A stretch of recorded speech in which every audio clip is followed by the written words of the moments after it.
Hello students, आज की class में हम पढ़ेंगे मेटलर्जी के रिमेनिंग टॉपिक्स। बेसिकली इसमें रह गया है एक electrolytic reduction of aluminium is left, और इसके अलावा आज हम कुछ लास्ट ईयर आपके पेपर्स में आए हुए क्वेश्चंस रिलेटिंग विद मेटलर्जी को भी डिस्कस करेंगे। तो मेटलर्जी हमने पढ़ा है और हमने बहुत अच्छे से इसको क्लासिफाई और डिवाइड करके पढ़ा है कि आपके पास अगर आपको कोई एलिमेंट एक्सट्रैक्ट करना है तो सबसे पहले आपको उसका करेक्ट ओर फाइंड आउट करना है, उसके बाद में उस ओर से इम्प्योरिटी निकालनी है, फिर इम्प्योरिटी निकालने के बाद आप उस ओर को ऑक्साइड फॉर्म में कन्वर्ट करेंगे। अगर वो ऑक्साइड फॉर्म में कन्वर्टेड नहीं है, ऑक्साइड फॉर्म में कन्वर्ट करने के बाद में आप उससे एलिमेंट को रिड्यूस करवाएंगे, ऑक्सीजन से अलग करेंगे। आफ्टर डूइंग दैट स्टेप आप जब उसे ऑक्साइड से ऑक्सीजन अलग और एलिमेंट अलग कर लेते हैं, then you will refine that metal for further impurities. This is what we have studied till now. इन्हें करने के क्या क्या अलग मेथड्स होते हैं। जैसे हमने रिफाइनिंग में इलेक्ट्रोलाइटिक रिफाइनिंग पढ़ा है, जो कॉपर से रिलेटेड था, कॉपर का केस लिया था हमने उसमें। लेकिन रिफाइनिंग के लिए आप और भी मेथड्स का इस्तेमाल कर सकते हैं। जैसे कि आपके पास डिस्टिलेशन है।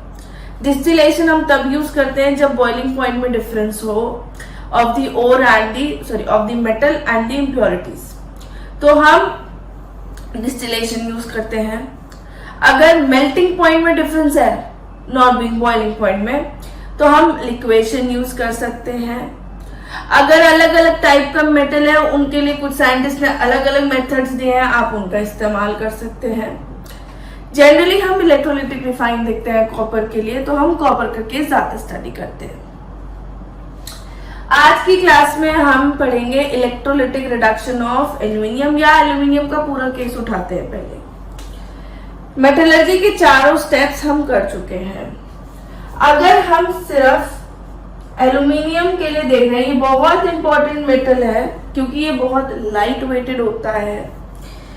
इसकी आप आयरन पे इलेक्ट्रोप्लेटिंग भी करवा सकते हैं ताकि उस पर रस्ट नहीं आए। So it is a very important metal.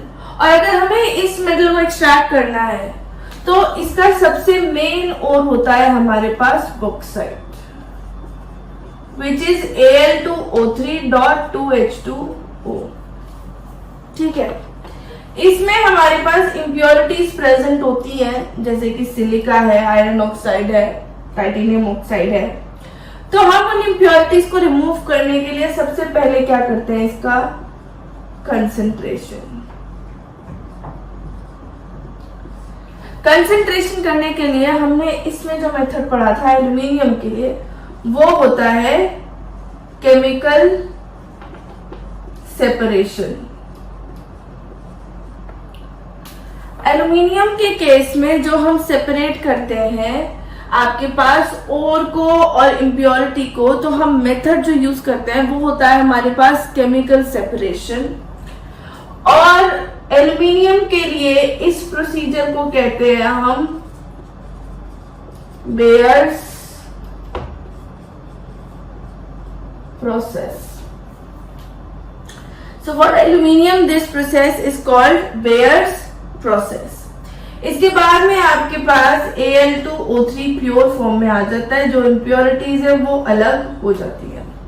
To see what is chemical separation and what is Bayer's process, आप फर्स्ट क्लास को, सेकंड क्लास को रेफर कर सकते हैं ऑफ दिस चैप्टर।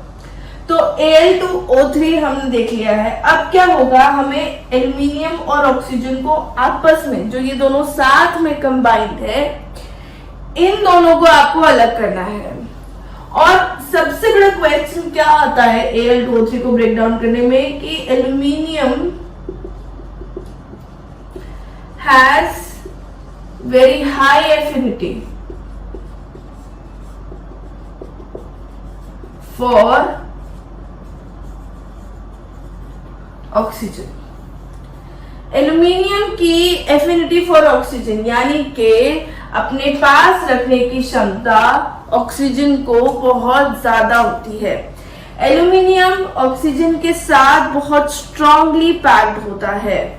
इतना ज्यादा स्ट्रांगली पैक्ड होता है कि इस Al2O3 का मेल्टिंग पॉइंट जो है वो आपके पास आता है करीब 2050 डिग्री सेल्सियस। तो Al2O3 का मेल्टिंग पॉइंट आपके पास इतना ज्यादा है, मतलब कि अगर हम Al2O3 को हीट करना स्टार्ट करें तो इस टेम्परेचर पे आपके पास एल्यूमिनियम जो है वो खुद ही वेपराइज करना स्टार्ट कर देता है। तो ये बहुत ज्यादा मेल्टिंग पॉइंट है। आप इतना टेम्परेचर प्रोवाइड भी करें और एल्यूमिनियम आपके पास वेपराइज कर जाए तो आपको वो सॉलिड फॉर्म में मिलेगा ही नहीं। तो क्वेश्चन हमारे पास क्या आता है कि हम किस तरीके से इस प्रोसीजर को करवाएं, किस तरीके से हम एल्यूमिनियम को ऑक्सीजन से अलग करवाएं कि आपके पास आपको एल्यूमिनियम सॉलिड फॉर्म में या फिर लिक्विड फॉर्म में मिल जाए, क्योंकि वेपराइज होकर के रिगेन करने में बहुत ज्यादा आपको पैसा लगने वाला है। तो इसलिए हमारे पास क्वेश्चन ये है कि हम एल्यूमिनियम को सॉलिड या लिक्विड फॉर्म में किसी तरीके से अलग करवा दें ऑक्सीजन से। तो उसके लिए जो हम मेथड आज पढ़ने वाले हैं that is the electrolytic reduction of. तो हम इसमें क्या करते हैं, after concentration what we do is electrolytic reduction of Al2O3। और हम किस प्रोसीजर से पढ़ने वाले हैं इसे, हॉल्ट-हेरोल्ड प्रोसेस। तो आज जो हम पढ़ने वाले हैं दैट इज हॉल्ट-हेरोल्ड प्रोसेस। ये एक बहुत इंपॉर्टेंट प्रोसेस है, इसको लेकर के क्वेश्चन बहुत बन जाते हैं और पूछा बहुत जाता है। आपके नॉर्मल सब्जेक्टिव एग्जामिनेशन को लेकर के ये बहुत इंपॉर्टेंट है। तो हम इसे पढ़ने वाले हैं आज हॉल्ट-हेरोल्ड प्रोसेस को। तो ये जो हमारे पास कुछ दिक्कतें हैं, जैसे कि आपके पास ये 2050 डिग्री सेल्सियस पे इसका मेल्टिंग पॉइंट होता है, हम उसको भी देखने की कोशिश करेंगे कि कैसे हम इससे थोड़ा सा छुटकारा पा सकते हैं या इसको थोड़ा बेटर बना सकते हैं। दूसरी बात, अगर आप इलेक्ट्रोलिटिक रिडक्शन करा रहे हैं, Al2O3 की कंडक्टिविटी बहुत ही बेकार होती है, मतलब बहुत ही ज्यादा बेकार। तो इलेक्ट्रोलिटिक रिडक्शन करवाना इसका फिर भी इजी नहीं है। तो हम कुछ और चीजें भी देखेंगे जिसकी वजह से हम Al2O3 की कंडक्टिविटी को भी इंक्रीज कर पाएंगे। तो जो हम ये चीजें देखेंगे कि क्या होता है ये प्रोसीजर और कैसे हम कंडक्टिविटी इंक्रीज करते हैं। Let's begin with that.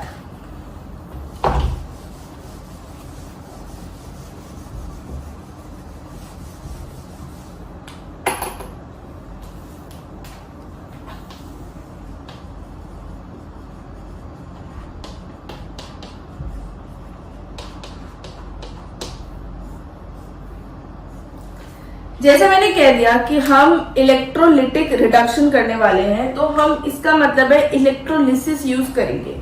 तो जब हम इलेक्ट्रोलिसिस यूज करेंगे तो हमारे पास एक कैथोड होना चाहिए, एक एनोड होना चाहिए। You have one cathode and one anode. So let's suppose this is your electrolytic vessel, जिसमें आप रिएक्शन या जो भी आपका प्रोसीजर है उसे कंडक्ट करवाना चाह रहे हैं।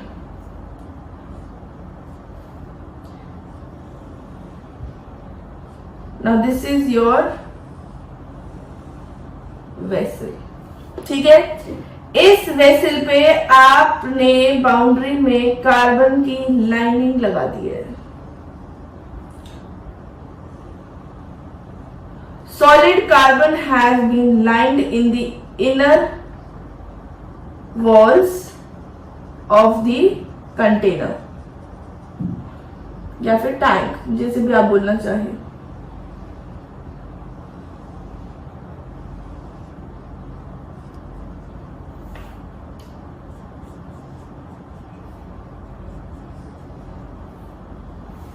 ठीक है, तो आपके पास आपने यहाँ पे कार्बन की लाइनिंग दे दी है on the inner walls of the container. ठीक, now this is attached with the negative terminal. तो ये जो कार्बन की आपने सॉलिड लाइनिंग दी है, this solid lining of carbon will act as cathode. Carbon lining and it will act as cathode. ठीक है, अब इसमें क्या किया आपने, कुछ ग्रेफाइट के रॉड्स, ग्रेफाइट भी आपके पास कार्बन का ही एक एलोट्रोप होता है, इट इज कार्बन ओनली, तो आपने ग्रेफाइट के रॉड्स इसके अंदर डिप कर दिए, जो आपके पास ये इलेक्ट्रोलिटिक सॉल्यूशन था।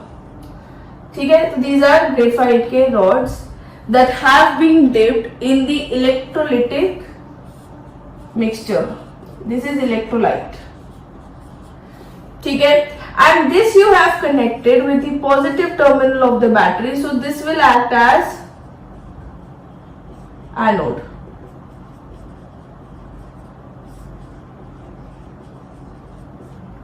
ये आपके पास एनोड की तरह एक्ट करने वाला है। अब ये हमारे पास क्या है, इलेक्ट्रोलाइट।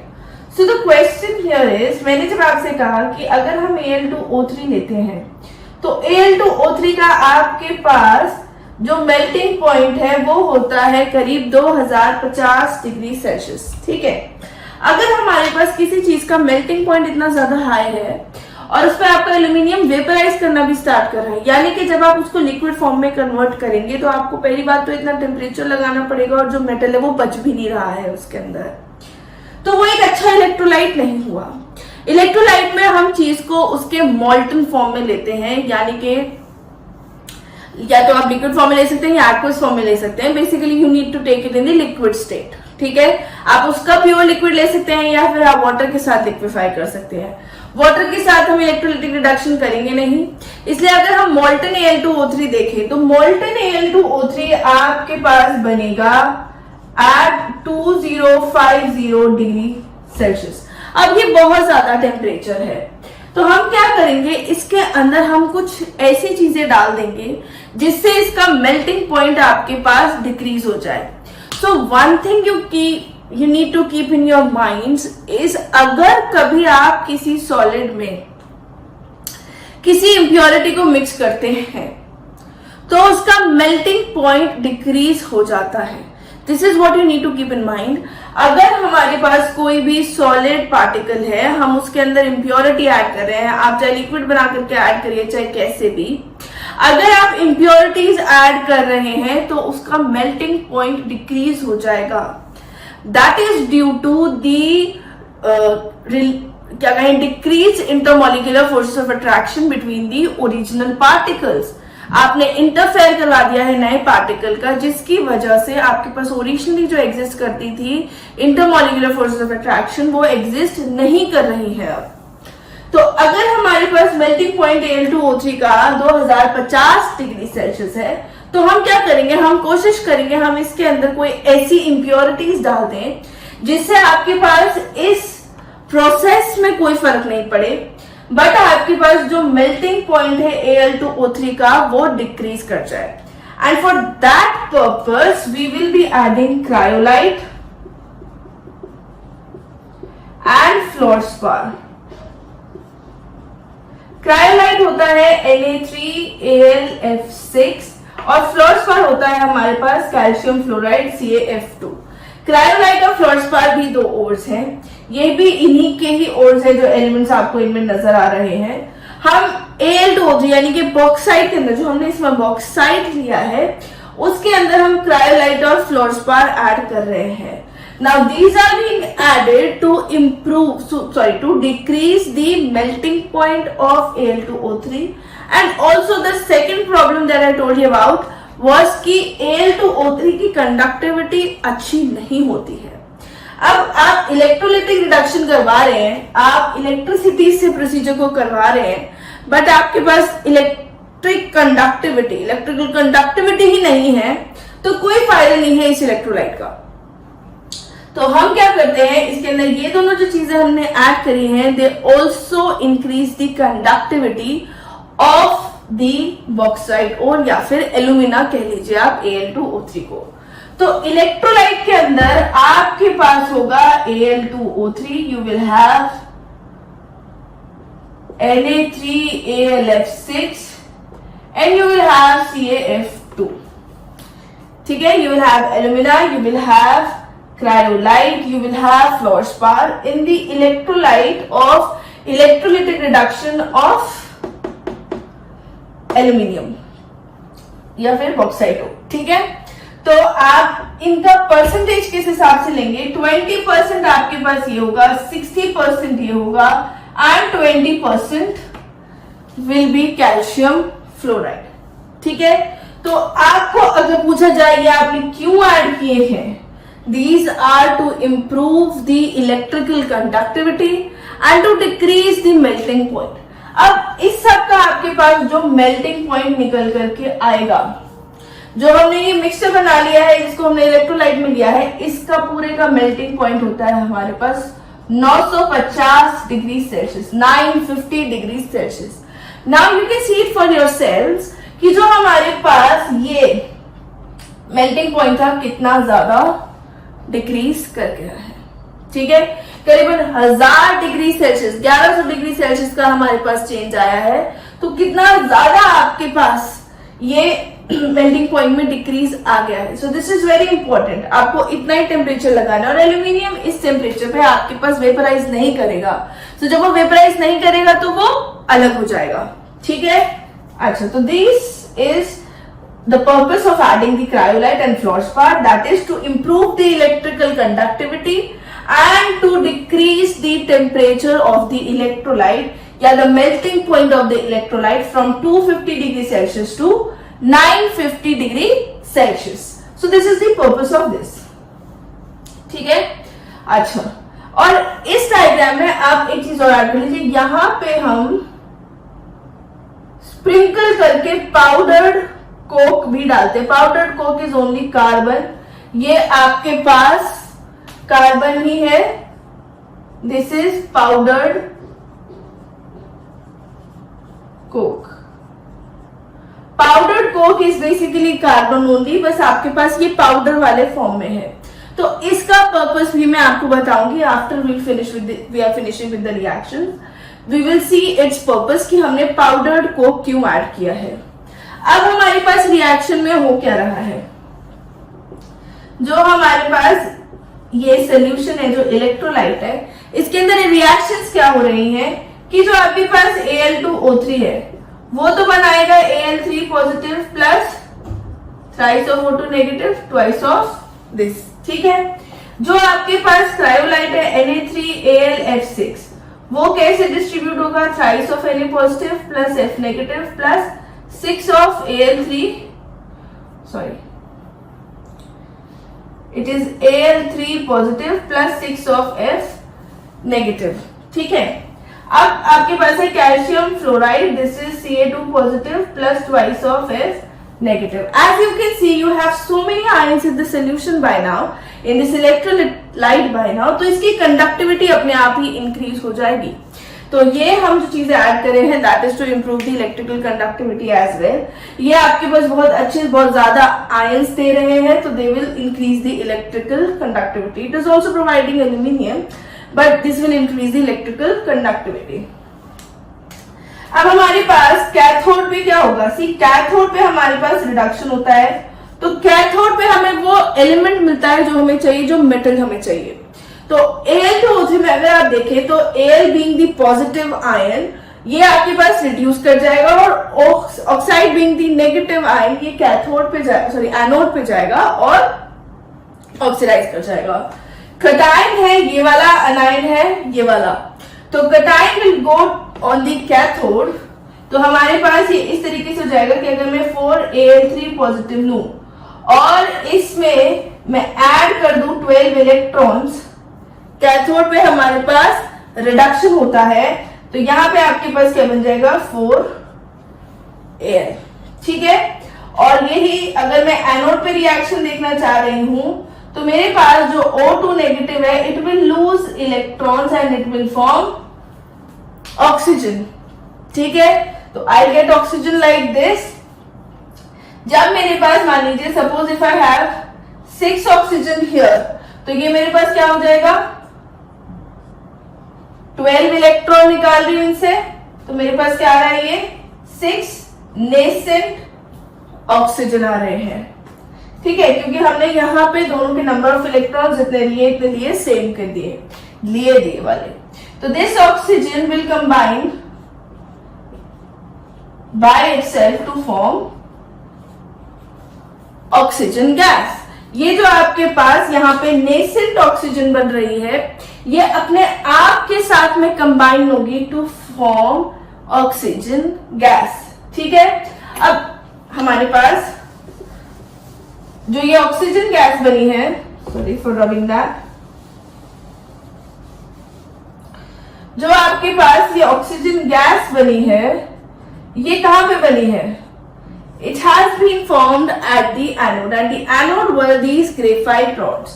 तो आपके पास क्या होगा, ये जो ऑक्सीजन है ये कार्बन ऑफ दो ऑक्साइड रॉड्स के साथ कंबाइन कर जाएगी and it will form carbon monoxide और कार्बन डाइऑक्साइड। यहां जो आपके पास ऑक्सीजन गैस बन रही है, यहां से तो आपके पास एल्यूमिनियम अलग हो गया, जो ये वाला एयर बन रहा था। ऑक्सीजन हमारे पास इन ग्रेफाइट रॉड्स पे बन रही है, जो एल्यूमिनियम है वो हमारे पास एनोड कैथोड पे बन रहा है, कैथोड हमारे पास ये कार्बन की लाइनिंग है, जब बन जाएगा लिक्विड फॉर्म में आप यहां से अलग कर सकते हैं। ऑक्सीजन हमारे पास इन रॉड्स पे बन रही है, इन रॉड्स पे बनेगी, इन रॉड्स पे कार्बन है, और कार्बन बहुत ज्यादा रिएक्टिव होता है किसके लिए? ऑक्सीजन के साथ में। ठीक है, तो ये बार बार आपके पास कार्बन जो ऑक्सीजन है वो इस कार्बन के साथ कंबाइन करके CO बनाएगी, CO2 बनाएगी। दैट इज वाई हम क्या करते हैं टाइम टू टाइम, क्योंकि ये ग्रेफाइट आपके पास क्या हो रहा है, यूज्ड अप हो रहा है by the oxygen formed at these graphite rods. तो ये ग्रेफाइट हमारे पास बहुत ज्यादा यूज्ड अप होता जा रहा है, तो हम क्या करेंगे, इन रॉड्स को बार बार रिन्यू करेंगे, वी विल डिस्प्लेस देम। तो हम इन रॉड्स को बार बार ही डिस्प्लेस करते रहेंगे, रिन्यू करते रहेंगे, क्योंकि बार बार आपके पास यूज अप हो रही है बाय द ऑक्सीजन। और इसी वजह से हम डालते हैं इसमें ये पाउडर्ड कोक। ये जो हमने पाउडर्ड कोक स्प्रिंकल किया है, दैट कार्बन, ये आपके पास इस ऑक्सीजन के साथ रिएक्ट करने के लिए ही किया है, ताकि ग्रेफाइट की ज्यादा कमी नहीं आए। तो this powdered coke has been added to react with the oxygen or to provide carbon to the oxygen being formed at the graphite rod, so there is less loss of the graphite rods in this process. तो ये हमारे पास hall Heroult process है, and these are the different parts of the hall Harold process, like why are these things used and how is the process obtained, how is the electrical conductivity increased, how is the melting point decreased, and why is the powdered ore added, why are you taking these graphite rods, so many graphite rods and all that. So this is your hall Heroult process. अब इसके बाद में after doing that आपके पास aluminium की refining होती है, that is not in the syllabus, उस process से we are not going in that. So this is Hall Heroult process. Then you have alloys.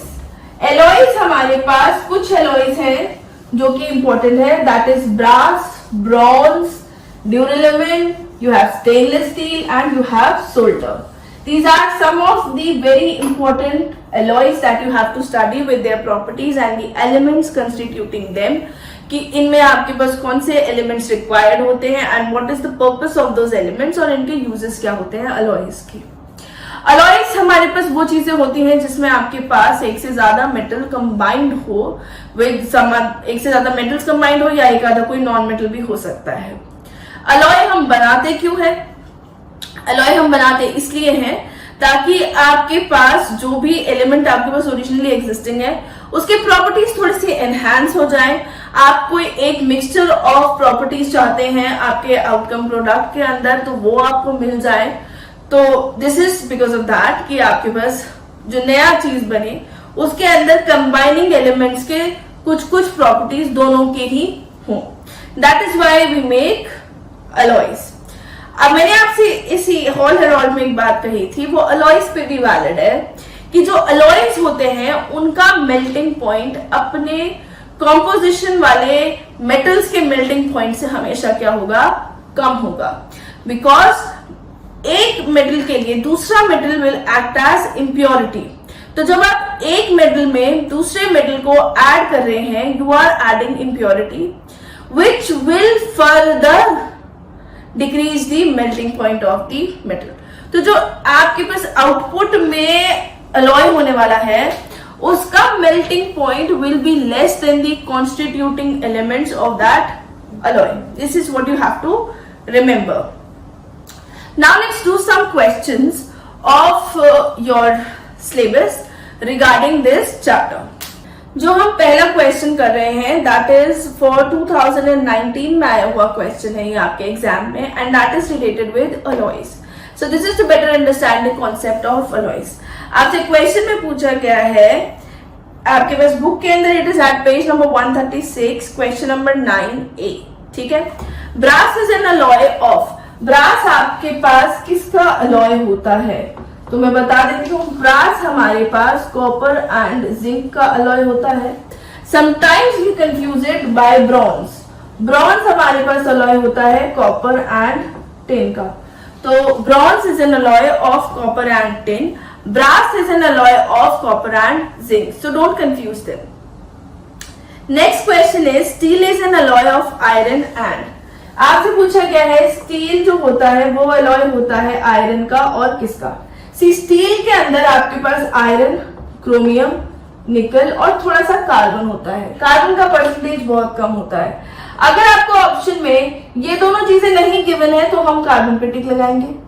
अगर ये दोनों चीजें गिवन है तो हम इन दोनों चीजों पे टिक लगाएंगे. तो in this question you are given with the option nickel, तो आप निकल को जरूर ही टिक करेंगे बिकॉज निकल का परसेंटेज 8% होता है और कार्बन का परसेंटेज सिर्फ 1% होता है. So by percentage wise chromium is 18% and 73% is iron. Now coming to the next question, the reason for using aluminium in alloy duralumin. Duralumin is an alloy of aluminium और इसमें ये इसलिए add करते हैं because aluminium provides lightness.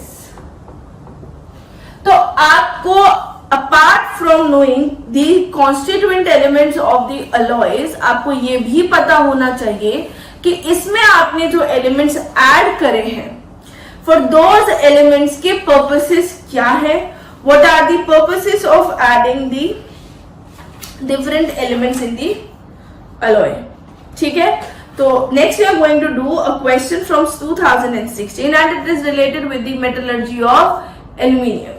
Aluminium की metallurgy से related question हम अभी करने वाले हैं. 2016 बोर्ड पेपर में आया हुआ है ये. It is at page number 140 and question number नहीं लिखा हुआ है, you are just given with the year. ठीक है. A part is saying name the solution used to react with bauxite as the first step in obtaining pure aluminium oxide in the Bayer's process. आपसे जो first part पूछा गया है वो related with the bears process है. आपसे पूछा गया है बेयर्स प्रोसेस में जो सबसे पहला वाला पार्ट होता है द फर्स्ट स्टेप कि आपको प्योर Al2O3 चाहिए. उसके लिए हम सबसे पहले वाले स्टेप में कौन सा सोल्यूशन ऐड करते हैं? सोल्यूशन हम ऐड करते हैं NaOH का. It is sodium hydroxide. So in the first step of the aluminium का extraction में आप Bayer's process में add करते हैं sodium hydroxide. Now the next question says write the equation for the reaction where aluminium oxide for the electrolytic extraction for aluminium is obtained by heating aluminium hydroxide. कि जहां पे आपको ये Al2O3 मिलता है इलेक्ट्रोलिटिक रिडक्शन के लिए from your bears process, इसमें हम क्या करते हैं, आपके पास एल्यूमिनियम का हाइड्रोक्साइड बन जाता है. इसको हम हीट करते हैं करीब 1000 डिग्री सेल्सियस पे, तब क्या बनता है Al2O3 plus H2O. You can balance this reaction. ये वाली रिएक्शन आपसे पूछी गई है कि एल्यूमिनियम हाइड्रोक्साइड से एल्यूमिना और वाटर जो मिलते हैं और इसको हम फर्दर इलेक्ट्रोलिटिक रिडक्शन कराते हैं तो किस प्रकार से ये रिएक्शन हो रही है.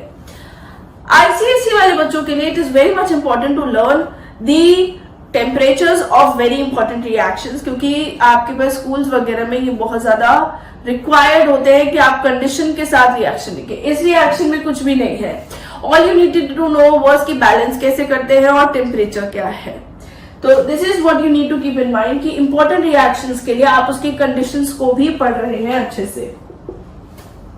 Now the third part is name the compound added to pure alumina to lower the fusion temperature during the electrolytic reduction of alumina. Fusion temperature यानी कि आपके पास वही melting point वाला, तो हम उसके लिए क्या ऐड करेंगे? Cryolite. It is Na3Al(F6). You'll add cryolite, which is Na3Al(F6). The fourth part is write the equation for the reaction that occurs at cathode. तो हमने अभी लिखी है कैथोड पे इस रिएक्शन की, इस प्रोसेस के लिए रिएक्शन, ये हमारे पास कैथोड का रिएक्शन है. Now the fifth part is saying explain why is it preferable to use a number of graphite electrodes as anode instead of single electrode during the above electrolysis. कि अगर आपने electrolysis करवाया है aluminium का तो हम एक ही ग्रेफाइट की रॉड क्यों नहीं यूज करते, हम बहुत सारी रॉड्स क्यों यूज करते हैं? जैसे मैंने 3 रॉड्स दिखाई थी, आप 4 कर सकते हैं. Why not only 1? because of the loss of graphite due to the evolution of oxygen gas on the graphite. Graphite आपके पास बहुत ज्यादा रिएक्टिव होता है ऑक्सीजन के साथ, क्योंकि कार्बन का बना हुआ है और कार्बन बहुत रिएक्टिव है, और आपके पास ऑक्सीजन का इवोल्यूशन हो रहा है एट दी एनोड, तो वो आपके पास यूज अप कर लेगा ग्रेफाइट का. That is why we are using more rods and not just 1 rod. ठीक है, तो इट इज जस्ट टू क्या कहे compensate the loss of the graphite by the evolution of oxygen gas at the graphite rods. You can write it like this. ठीक है, so today we have done 2 questions relating this chapter, one with the alloy and the other one with the metallurgy of aluminium. आप ये सारे questions इस chapter के try करें and whatever problem you are facing, please ask me.